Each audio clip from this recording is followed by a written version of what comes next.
Hello, everyone.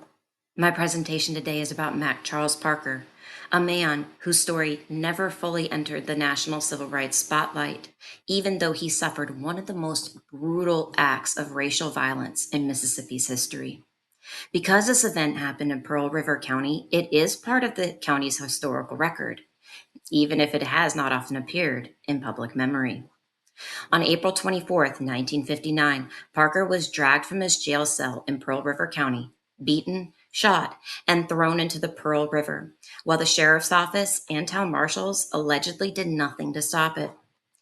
His body was recovered 10 days later, 2.5 miles downriver from where he was believed to have been thrown.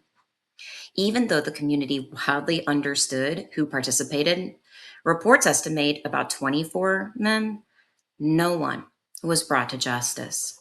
Parker, a U.S. Army veteran, was denied the chance to defend himself in court against the rape accusations that had placed him in jail. And he was murdered before his trial date arrived.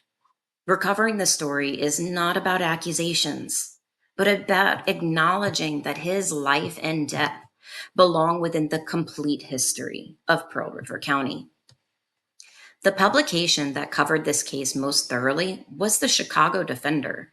Most Southern outlets, including the Clarion Ledger of Jackson and the Times-Picayune of New Orleans, provided little coverage.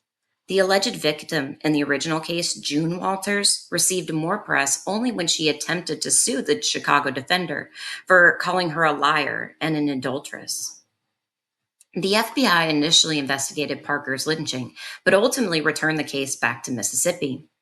They claimed there was insufficient evidence of a federal crime because they could not prove that Parker was taken across state lines before his death.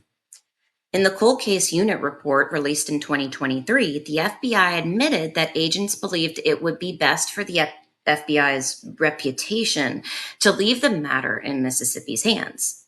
Neither the state nor the Supreme Court could secure a conviction, and the men responsible walked free. This silence, both in media and in the courts, is part of why cases like this can just disappear from community memory, unless historical groups step in to preserve them. Look, I teach U.S. history in Mississippi, and while I teach extensively about Medgar Evers and Emmett Till, I had never heard about Mack Charles Parker until recently. His case reminds us that not every martyr of the civil rights era became a household name, that public memory often depends on media attention rather than justice. Parker's murder also illustrates the role of vigilante justice in the mid 20th century South, a system where rumor, racial bias, and accusations could outweigh due process.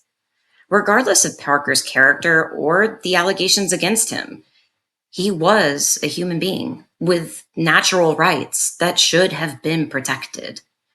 His memory deserves acknowledgement, and communities, especially Pearl River County, have the opportunity to recognize his story and honor his life as part of the county's own heritage.